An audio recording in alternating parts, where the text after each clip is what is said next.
नाजरीन आदाब, आप देख रहे हैं INN चैनल। मैं हूं शेख अहमद अली। आज की खास बात में हम देखेंगे कई अहम कौमी और बैनुल-अक़वामी खबरें। सुप्रीम कोर्ट ने जुमे को पंजाब और हरियाणा हाई कोर्ट के रजिस्ट्रार जनरल को वजीर आजम नरेंद्र मोदी के हालिया दौरे पंजाब से मुताल्लिक तमाम रिकॉर्ड्स को महफूज रखने की हिदायत दी। चीफ जस्टिस NV रमना और जस्टिस सूर्यकांत और हेमा कोहली की बेंच ने रिकॉर्ड महफूज करने की हिदायत के साथ नरेंद्र मोदी के गुज़िश्ता दिनों दौरे के सिक्योरिटी में मुबैना कोताही के सिलसिले में मरकज और पंजाब की तरफ से तश्कील दी गई दो अलग अलग कमेटियों को अर्जी की अगली समाअत यानी पीर तक के लिए जांच न करने की हिदायत दी। सुप्रीम कोर्ट ने चंडीगढ़ के डायरेक्टर जनरल और NIA और SPG मुख्तलिफ मरकजी तफ्तीशी एजेंसियों के दीगर आला हुकाम से कहा कि वो वजीर आजम के दौरे से मुतालिक रिकॉर्ड फराहम करने में हाई कोर्ट के रजिस्ट्रार जनरल को जरूरी ताउन दें। चीफ जस्टिस की सरबराही में बेंच ने यह हिदायत वज़ीर आज़म की सिक्योरिटी में मुबैना चूक के खिलाफ NGO लॉयर्स वॉइस की जानिब से दायर दरखास्त की समाअत के दौरान दी। पिटीशन जुमेरात को दायर की गई थी और इस मामले में खुसूसी जिक्र के तहत जल्द समाअत की मांग की गई थी। सुप्रीम कोर्ट पंजाब में वज़ीर आज़म नरेंद्र मोदी की सिक्योरिटी चूक पर सवाल उठाने वाली दरखास्त पर जल्द समाअत की दरखास्त सीनियर एडवोकेट मनिंदर सिंह ने की थी। वज़ीर आज़म मोदी के 4 शुबे को पंजाब के भटिंडा के दौरे के दौरान उन्होंने सिक्योरिटी की खामियों से मुतालिक मामले को जरूरी बताते हुए फौरी समाअत की दरखास्त की थी। इसके बाद चीफ जस्टिस की सरबराही में बेंच ने आज इस मामले की समाअत करने पर रजामंदी जाहिर की।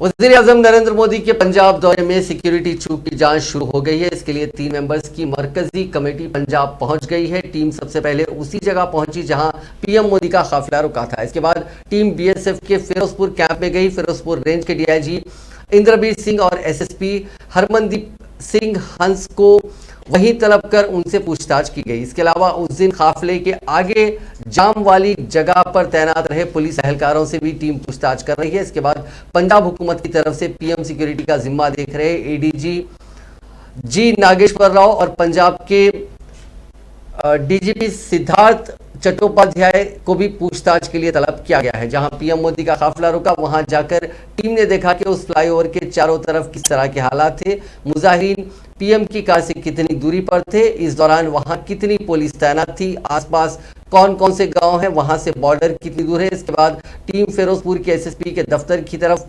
गई, लेकिन अचानक BSF कैंप में पहुंच गई जहां पंजाब पुलिस के आला अफसरों से पूछताछ की गई।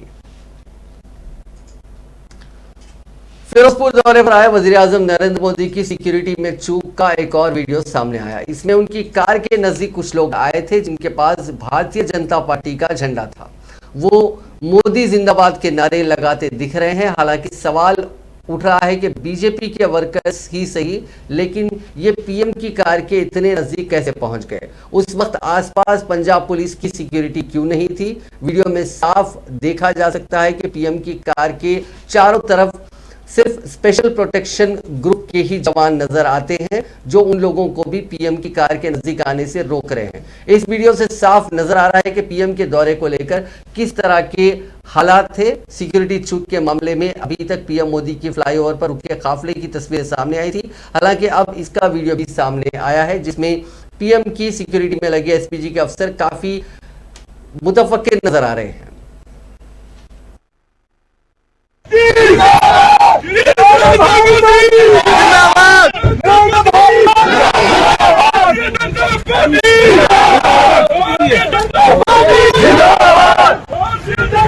मोदी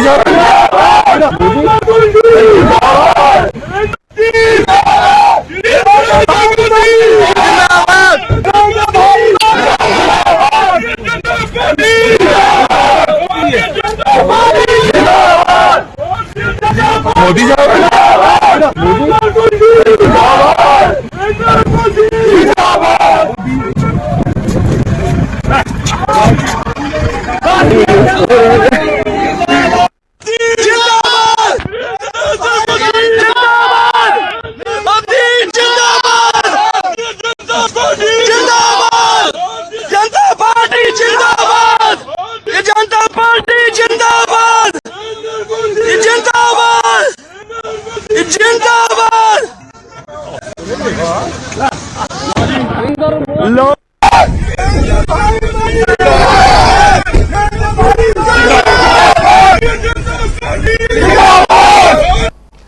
वजीर आजम नरेंद्र मोदी की सिक्योरिटी चूक से घिरी पंजाब की चन्नी हुकूमत और पुलिस के बचाव में कांग्रेस के रियासती सदर नवजोत सिंह सिद्धू कूद पड़े हैं। उन्होंने कहा कि जान का खतरा बताना पीएम नरेंद्र मोदी का ड्रामा है। उनकी रैली में भीड़ इकट्ठी नहीं हुई तो वो बेइज्जत होने के लिए ये बात कह रहे हैं। 70,000 कुर्सियां लगाई गई थी, सिर्फ आदमी वहां 500 लोग आए थे। ऐसा आज तक नहीं हुआ कि पीएम को ऐसी रैली को मुखातिब करना पड़े। सिद्धू ने कहा कि पंजाब में ना तो बीजेपी के लिए वोट है और ना ही सपोर्ट है, वो बैकडोर एंट्री करने की कोशिश कर रहे हैं। अनएम्प्लॉयमेंट की गल की है, किसानी की गल की है, या पंजाब की आने वाली पीढ़ी ਉਹਦੇ बारे गल की है।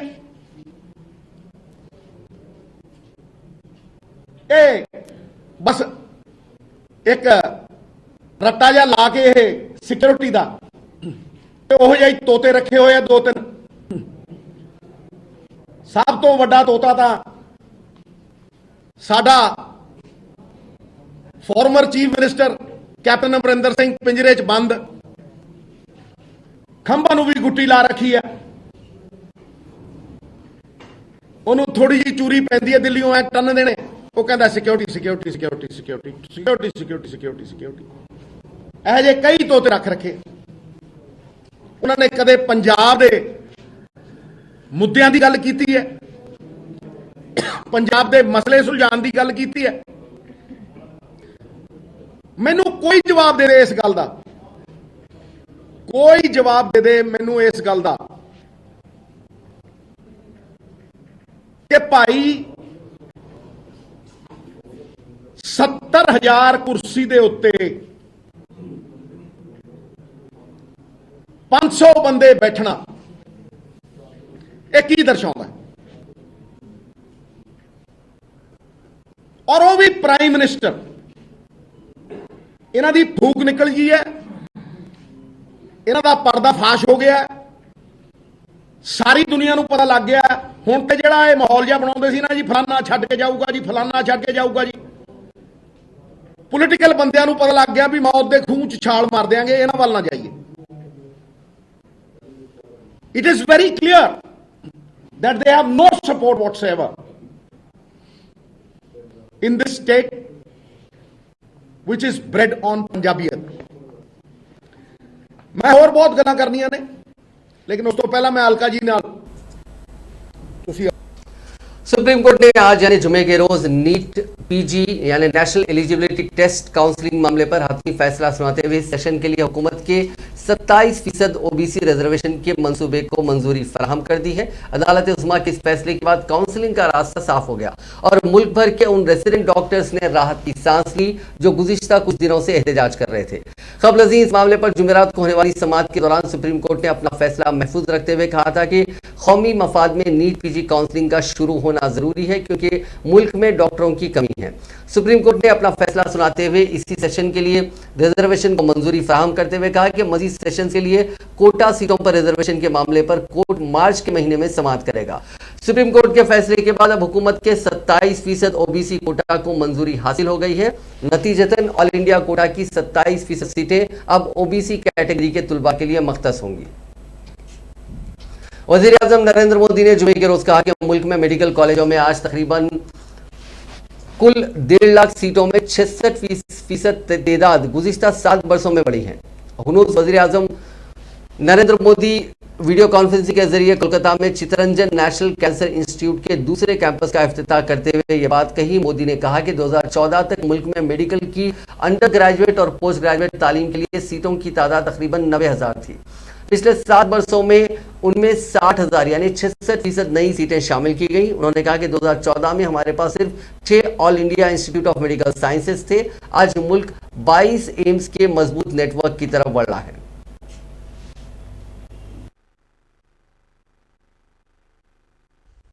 देश के हर नागरिक तक उत्तम स्वास्थ्य सुविधाएं पहुंचाने के राष्ट्रीय संकल्पों को मजबूत करते हुए आज हमने एक और कदम बढ़ाया है। चितरंजन नेशनल कैंसर इंस्टीट्यूट का ये दूसरा कैंपस पश्चिम बंगाल के अनेकों नागरिकों के लिए बड़ी सुविधा लेकर आया है। इससे विशेष रूप से उन गरीब, उन मध्यम वर्ग परिवारों को बहुत राहत मिलेगी जिनका कोई अपना कैंसर से मुकाबला कर रहा है। कैंसर से जुड़ा इलाज, इससे जुड़ी सर्जरी और थेरेपी अब कोलकाता के इस आधुनिक अस्पताल की वजह से भी और सुलभ हो जाएगी। देश सेहत और खानदानी बहबूद की मरकजी वजारत ने जुमे को कहा कि इलेक्शन कमीशन को इंतखाब वाली 5 रियासतों में कोविड के फैलाव और कोविड टीकाकरण की ताज़ा तरीन सूरत हाल की तफसीली मालूमात दी गई हैं। वजारत ने जारी एक वजाहत में कहा कि जुमेरात को इलेक्शन कमीशन के साथ वजारत के सीनियर अफसरान की मीटिंग में इंतखाब वाली 5 रियासतों में कोरोना वबा के फैलाव और कोविड टीकाकरण की ताज़ा तरीन सूरत हाल की तफसीली मालूमात दी गई। वजारत ने कहा कि मीडिया के एक तबके में कोविड की सूरत हाल के बारे में फिक्रमंद होने की कोई बात नहीं है और घबराने की कोई वजह नहीं है, जैसे तबसरे बेबुनियाद है। वजारत ने कहा कि इस तरह की खबरें इंतहाई गलत, गुमराहकुन और सच्चाई से दूर हैं। इन रिपोर्ट्स में वबा के दरमियान गलत मालूमात की मुहिम शुरू करने का रुझान बहुत ज्यादा है। मुल्क के 5 रियासतों में अगले 2 महीनों के दौरान होने वाले असेंबली इंतखाबात के ऐलान से पहले एक बड़ा फैसला हुआ है। इलेक्शन कमीशन ऑफ इंडिया ने जुमे के रोज इलेक्शन के दौरान कैंपेनिंग के लिए कैंडिडेट्स के खर्च की हद बढ़ा दी है। अब लोकसभा इलेक्शन के दौरान कैंडिडेट्स अपने पार्लियामेंट्री एरिया में साल 2014 में तय किए गए 70 लाख रुपए के बजाय 95 लाख रुपए और 54 लाख रुपए के बजाय 75 लाख रुपए खर्च कर पाएंगे। इसी तरह असेंबली इंतखाबात के दौरान भी 28 लाख रुपए की जगह 40 लाख रुपए और 20 लाख रुपए के बजाय 28 लाख रुपए खर्च कर पाएंगे। कमीशन ने यह खर्च की हद अपनी एक कमेटी की सिफारिश की बुनियाद पर की है। अब बात कोरोना वायरस की। दुनिया में पिछले 24 घंटों में कोरोना के 26,35,430 नए केसेस दर्ज किए गए। राहत की बात यह रही कि अमवात की तादाद काफी कंट्रोल में है और 7,574 अफराद की मौत हुई है। ओमिक्रॉन वेरिएंट की वजह से दुनिया भर में कोरोना के मामलों में तेजी से बढ़ोतरी हो रही है। 24 घंटों में दुनिया के 6 ममालिक में 1 लाख से ज्यादा कोरोना के केसेस दर्ज किए गए हैं। वहीं बीते दिन पूरी दुनिया में 24,97,000 केसेस दर्ज हुए थे, जिसमें आज मजीद इजाफा हुआ है। अमेरिका में दुनिया में सबसे ज्यादा 7,51,000 कोरोना के केसेस दर्ज किए गए। इसके अलावा फ्रांस में 2,61,000, इटली में 2,19,000, ब्रिटेन में 1,79,000 और हिंदुस्तान में 1,17,000 केसेस और अर्जेंटीना में 1,09,000 कोरोना के केसेस मिले हैं। कोरोना की वजह से दुनिया भर में अब तक 54,90,000 से ज्यादा लोगों की जान जा चुकी है। ओमिक्रॉन वेरिएंट ने दुनिया भर में कोरोना की सुनामी ला दी है। इसकी वजह से दुनिया भर के हेल्थ सिस्टम पर बहुत ज्यादा दबाव पड़ रहा है। WHO चीफ टेड्रोस गैब्रियेसस ने एक प्रेस कॉन्फ्रेंस के जरिए दुनिया को इंतबाह दिया कि ओमिक्रॉन की वजह से दुनिया भर में लोगों की जान जा रही है, इसे नजरअंदाज नहीं किया जा सकता। हालांकि कुछ रिपोर्ट्स में दावा किया जा रहा है कि ओमिक्रॉन कोरोना के दूसरे वेरिएंट के मुकाबले कम खतरनाक है। WHO चीफ टेड्रोस ने कहा कि ओमिक्रॉन दुनिया भर में लोगों की जान ले रहा है। वैक्सीनेटेड लोगों के लिए ओमिक्रॉन डेल्टा के मुकाबले कम खतरनाक साबित हो रहा है, लेकिन इसका मतलब ये नहीं है कि इसे हल्के में लेना चाहिए। पिछले वेरिएंट की तरह ही ओमिक्रॉन लोगों को अस्पताल में भर्ती करा रहा है और मार रहा है। टेड्रोस ने कहा कि नया वेरिएंट रिकॉर्ड तादाद में लोगों को मुतासिर कर रहा है। ये कई मुल्कों में पिछले वेरिएंट डेल्टा से भी तेजी से फैल रहा है। They remain highly effective in reducing hospitalization and death from this virus. So, as well as vaccination, public health social measures, including the wearing of well-fitting masks, distancing, avoiding crowds, and improving and investing in ventilation are important for limiting transmission. At the current pace of vaccine rollout, 109 countries मुल्क में 24 घंटे में infection के record 1,17,094 नए मामले दर्ज किए गए हैं। इस बीच अमृतसर एयरपोर्ट पर जुमे के रोज भी इटली से आई 2 चार्टर्ड फ्लाइट्स में 173 मुसाफिर कोरोना पॉजिटिव मिले। एयरपोर्ट जराये के मुताबिक दोनों फ्लाइट्स में 276 से ज्यादा मुसाफिर सवार थे। इन सभी का एयरपोर्ट पर रैपिड एंटीजन टेस्ट किया गया, जिसमें 173 की रिपोर्ट पॉजिटिव आई। बाकी 103 मुसाफिरीन की रिपोर्ट आनी बाकी है। अमृतसर एयरपोर्ट पर जुमेरात को भी रोम से आई चार्टर्ड फ्लाइट के 179 में से 125 मुसाफिर पॉजिटिव मिले थे। उधर मुल्क में आने वाली सभी इंटरनेशनल पैसेंजर्स के लिए 7 दिन के होम क्वारंटाइन को कंपलसरी कर दिया गया है। मुल्क में ओमिक्रॉन के बढ़ते मामलों को देखते हुए हुकूमत ने जुमे के रोज यह फैसला किया है। नई गाइडलाइंस के मुताबिक मुसाफिरीन को 8वें दिन RT-PCR टेस्ट कराना होगा। पॉजिटिव पाए जाने पर उनके टेस्ट सैंपल जीनोम सीक्वेंसिंग के लिए भेजे जाएंगे। मुल्क में आने वाले लोगों को ऑनलाइन एयर फैसिलिटी एयर सुविधा पोर्टल पर सेल्फ डिक्लेरेशन फॉर्म भी भरना होगा। उन्हें ट्रैवल से पहले 72 घंटे के अंदर की RT-PCR नेगेटिव रिपोर्ट भी अपलोड करनी होगी। अगर हम केसेस की बात करें तो पिछले 24 घंटों में 1,17,094 नए मामले दर्ज हुए। इसी दौरान 302 लोगों की मौत हुई। एक्टिव केसेस में 86,040 की बढ़ोतरी हुई। 31 दिसंबर को मुल्क में 22,775 नए केसेस मिले थे। इस लिहाज से मुल्क में एक हफ्ते के अंदर नए मामले करीब 5 गुना हो गए। कोरोना की तीसरी लहर के बीच अच्छी खबर आई है। मुल्क ने कोरोना वैक्सीनेशन का एक और बड़ा मुकाम हासिल कर लिया है। जुमे तक मुल्क में वैक्सीन के 150 करोड़ डोज लगाए जा चुके हैं। कोविन डैशबोर्ड के मुताबिक आज दोपहर 2:20 तक मुल्क में 150 करोड़ 17,23,911 डोजेस दिए जा चुके थे। वजीर आजम नरेंद्र मोदी ने इसे तारीखी मुकाम बताया है।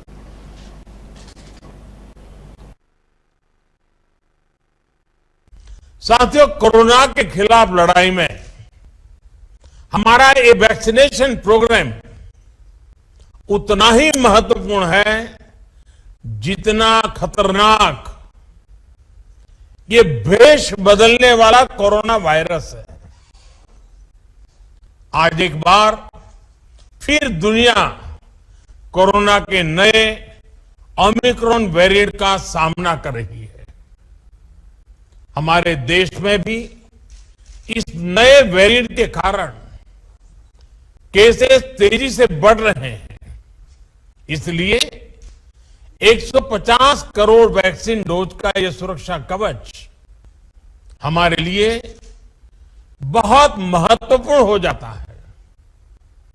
आज भारत की वयस्क जनसंख्या में से 90% से ज्यादा लोगों को वैक्सीन की एक डोज लग चुकी है।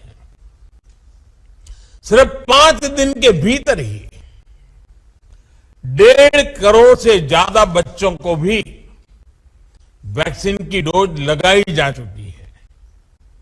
ये उपलब्धि पूरे देश की है, हर सरकार की है।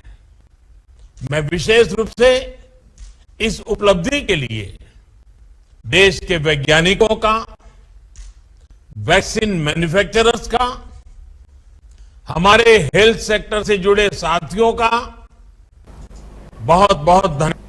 बिना अलामात या हल्के अलामात वाले कोरोना मरीजों को अब अपने घरों में 14 दिन के बजाय सिर्फ 7 दिन आइसोलेट या क्वारंटाइन रहना होगा।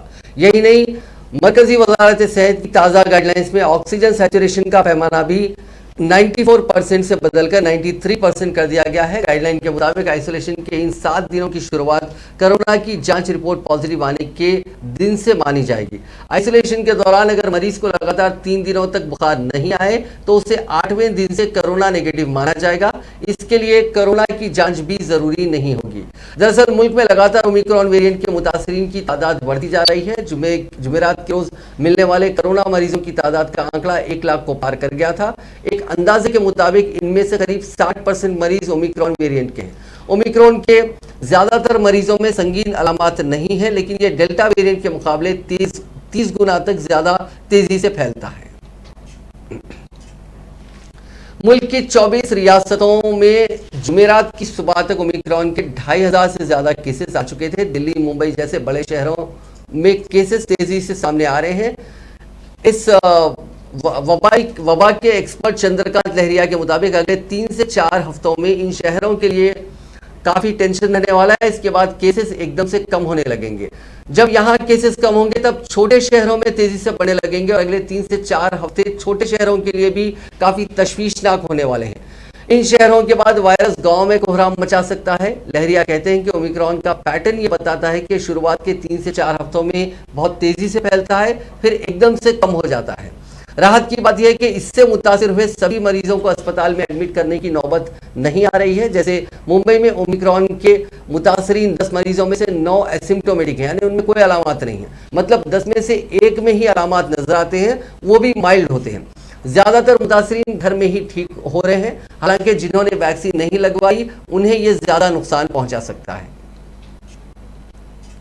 कोरोना की पहली लहर में अचानक लॉकडाउन के बाद बड़े शहरों से घर लौटने वाले माइग्रेंट वर्कर्स का दिल दहला देने वाली तस्वीरें हम सब ने देखी। वबा की तीसरी लहर में एक बार फिर ऐसा ही नजारा दिख रहा है। मुंबई में माइग्रेंट वर्कर्स रेलवे स्टेशन पर डेरा जमाए हुए हैं। सबकी कोशिश है कि कैसे भी लॉकडाउन से पहले अपने गांव अपने घर पहुंच जाएं। मुंबई में रेलवे स्टेशन पर जमा माइग्रेंट्स को पुलिस के डंडे भी खाने पड़े, ट्रेन का टिकट भी नहीं मिला। इसके बावजूद मजदूर वहां से नहीं हिले। वजह साफ थी, अगर मुंबई में लॉकडाउन लग गया तो वो भूखे मर जाएंगे।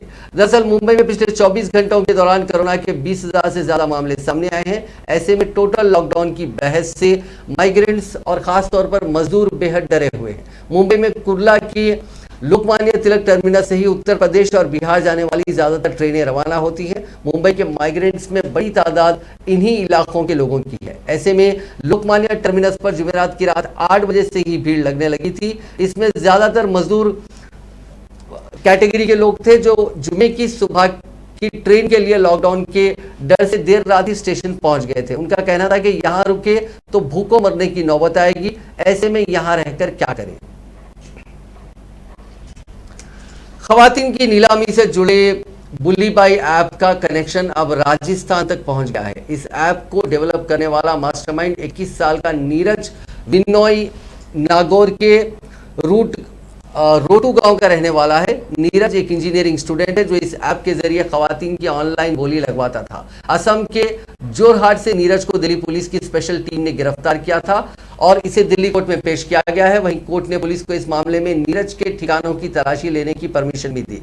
दिल्ली पुलिस के डीसीपी केपीएस मल्होत्रा ने बताया कि नागौर के रोटू गांव का रहने वाला नीरज अपने जन्म के बाद से ही अपने खानदान के साथ आसाम के जोरहाट में रह रहा था। अभी हाल ही में नवंबर महीने में अपने खानदान में किसी शादी में शामिल होने राजस्थान भी आया था। फिलहाल नागौर पुलिस इस पूरे मामले की पूरी तरह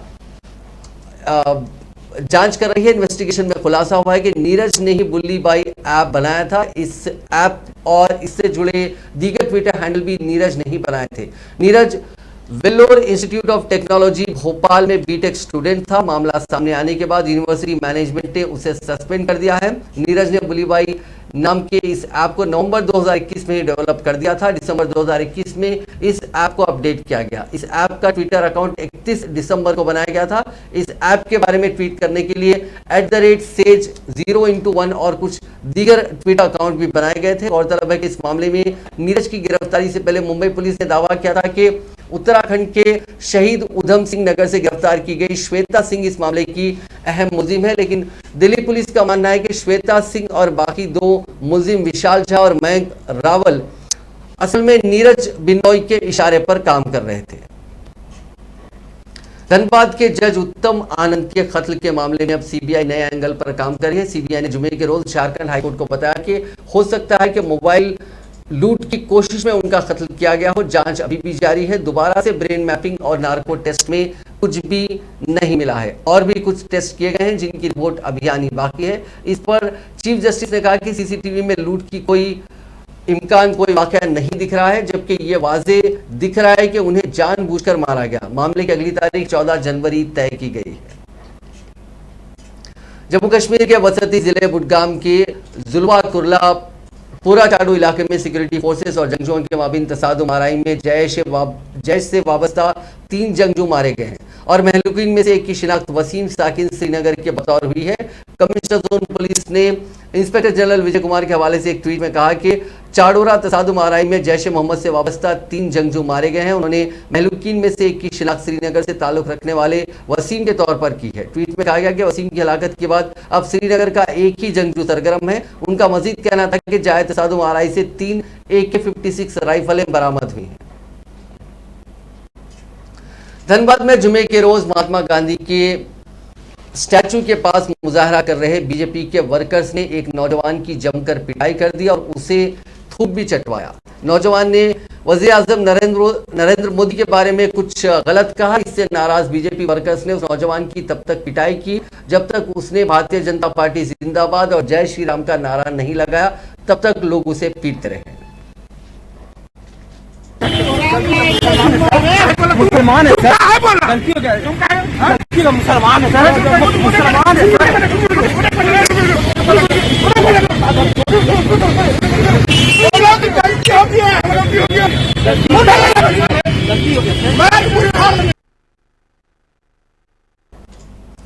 झारखंड के सीएम हेमंत सोरेन ने इस मामले का नोट लिया है। उन्होंने धनबाद डीसी और झारखंड पुलिस को मामले की जांच कर जिन्होंने ये मॉब लिंचिंग की है उन पर सख्त कार्रवाई करने का हुक्म दिया है। कांग्रेस की जनरल सेक्रेटरी और उत्तर प्रदेश की इंचार्ज प्रियंका गांधी वाड्रा ने रियासत की योगी आदित्यनाथ हुकूमत को दलित मुखालिफ करार देते हुए कहा कि वहां उन लोगों को एजाज से नवाजा जाता है जो दलितों का इस्तेसाल करते हैं। प्रियंका गांधी ने कहा कि वो हिरासत में मारे गए उन दलित कुंभों के लवाहिकीन से मिली। उन सब का यही कहना था कि उनका इस्तेसाल किया जाता है और इंतजामिया और सरकार में उनकी बात सुनी जाती है। वो जहां भी गई मरने वाले दलितों के अहले खाना का दर्द एक ही जैसा था, लेकिन योगी हुकूमत उन्हें राहत नहीं देती और उल्टा दलितों का इस्तेसाल करने वालों को मेडल देती है।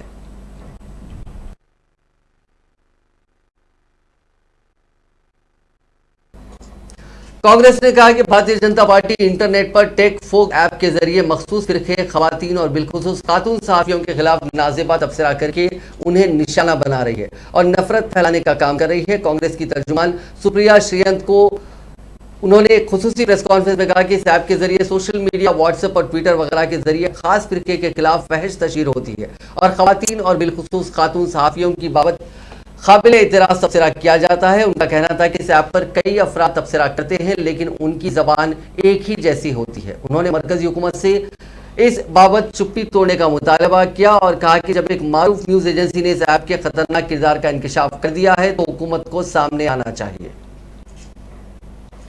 और ये एक ही तरह की भाषा कैसे बोलते हैं, ये एक ही तरह की बात कैसे करते हैं, तो प्रत्यक्षम किम प्रमाणम। मुझे तो लगता है कि माली साल 2021-22 में इंडिया की जीडीपी 9.2% की रेट से बढ़ेगी, जबकि पिछले माली साल में इसमें 7.3% का कॉन्ट्रैक्शन देखने को मिला था। जुमे के रोज हुकूमत ने ये आंकड़े जारी किए हैं। हुकूमत की जानिब से जारी आंकड़े रिजर्व बैंक ऑफ इंडिया की जानिब से जारी आंकड़ों से कम है। रिजर्व बैंक ने दिसंबर 2021 में हुई मॉनेटरी पॉलिसी मीटिंग में 9.5% की ग्रोथ का अंदाजा लगाया था।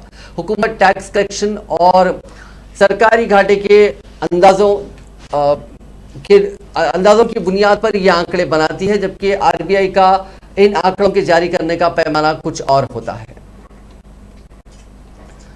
अब एक खबर बैनुल अक़वामी मार्केट से, माफ कीजिएगा, बैनुल अक़वामी खबर है। कजाकिस्तान से खबर आ रही है कि कजाकिस्तान में फ्यूल प्राइस की बढ़ती कीमतों को लेकर शुरू हुआ मुजाहरा बहुत ज्यादा इंटेंस हो चुका है, बहुत ज्यादा पुरतशद्दुद हो चुका है। हालात इस कदर बिगड़ गए कि सदर कासिम जोमार्ट ताकियो ने पुरतशद्दुद मुजाहरा करने वालों को देखते ही गोली मारने के अहकाम जारी किए हैं।